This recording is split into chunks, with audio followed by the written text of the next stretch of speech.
Hi everybody, it's Chris from Magic Geek here with episode 3 of How to Be a Street Magician. Today we're talking about choosing your costume and your tricks. Let's get into that. There are two main things that you want to consider when you're choosing your outfit. The first is practicality, and the second is your personality. On the practicality side of things, you want to keep in mind pocket space. You want to be able to grab props out of your pockets and not have to go back to your case and put a stop in your show every time you go from trick to trick. You also want to consider the weather. If it's really hot, you want to wear something according. You wouldn't want to wear a big bulky jacket. You also don't want your audience to be suspicious of your outfit, so being able to roll up your sleeves is pretty important. And you also want to be able to move freely in order to perform your magic in a comfortable way. The personality side of choosing your outfit has to do with who you are and what you want out of your street magic. For me, I can't really pull off the whole urban thing, looking cool, whatever. My style is a little different than that, so I dress in a suit or a vest and a tie for two reasons. One, it fits my personality better, and two, it helps me get gigs. A big part of why I do street magic is to pass out business cards and get future gigs. So I want people to know what they're getting before they hire me to do a show at their party or house or whatever.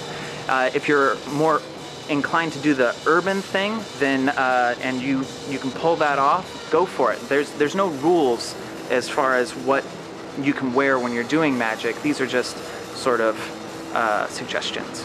If you're going to go with a more professional style look, I really highly recommend a vest because it gives you the pocket space that a jacket would give you without being too hot or cumbersome. And if you're going to go with the urban look, a jacket that you can roll up the sleeves is a really nice way to go, as well as cargo pants to give you that extra pocket space. Let's talk about a few characteristics that make tricks really good tricks or tricks really bad tricks to do out on the street. The first thing you want to look for is quick to no reset.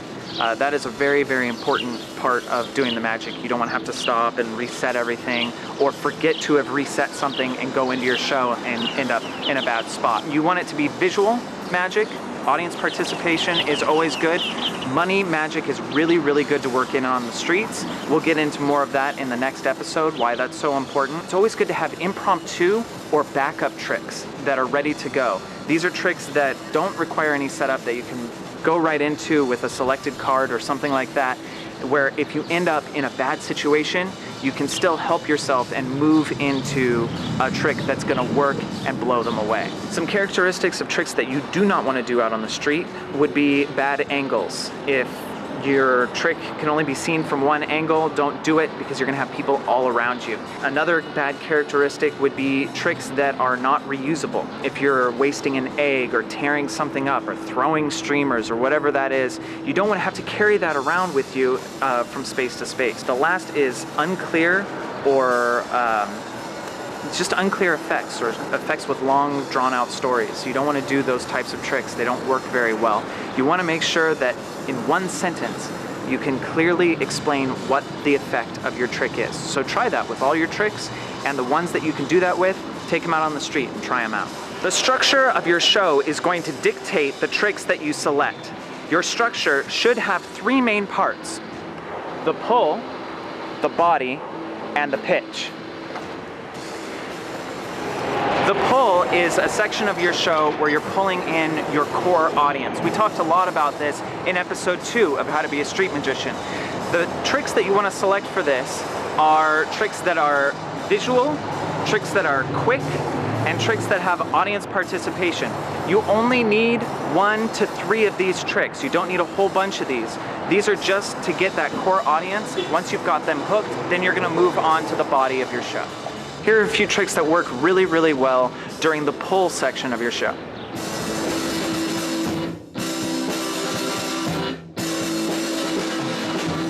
The next section of your show is the body. This is the largest portion of your show, where you're going to have somewhere between 3 to 5 magic tricks set and ready to go.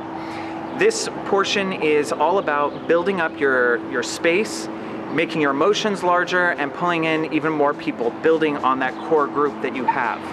Part of street magic for me that is very important is being able to practice and experiment with new magic tricks. And so what I do is I take a trick that I'm really comfortable with, I perform that, I go into a trick that I'm just starting to learn, and then I go into another trick that I'm super comfortable with. And that helps me work out new material in a safe environment. I already have my crowd, they're already excited about the magic, and then I can kind of kick in sort of a backup trick. If that trick doesn't work, I know the next one's gonna work really well.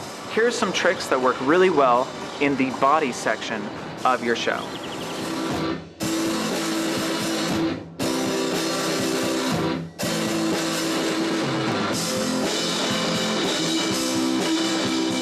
The finale to your show is one routine. It can be a few tricks that are strung together, but it's gotta be one solid beginning, middle, and end routine. Some routines that work really well for this are Professor's Nightmare and the Straight Jacket. Basically, you want something that everyone can see. Even if you've got a huge crowd, everyone can see it. And at the end, there's a big climax and you can pitch for your tips. Now, I'm gonna go into a lot more detail on pitching for tips in the next episode. But just know that for right now, the last trick that you do, the last routine that you do, you have to be very confident with it. It has to be big, and it has to get people's attention and let them know that the show is over. Here's some tricks that work really well as a finale to your show.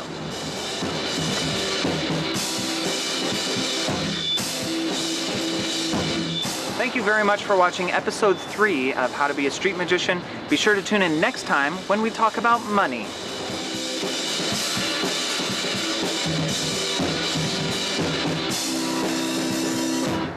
You look like a magic geek. Look at you with your glasses. Geeks wear glasses.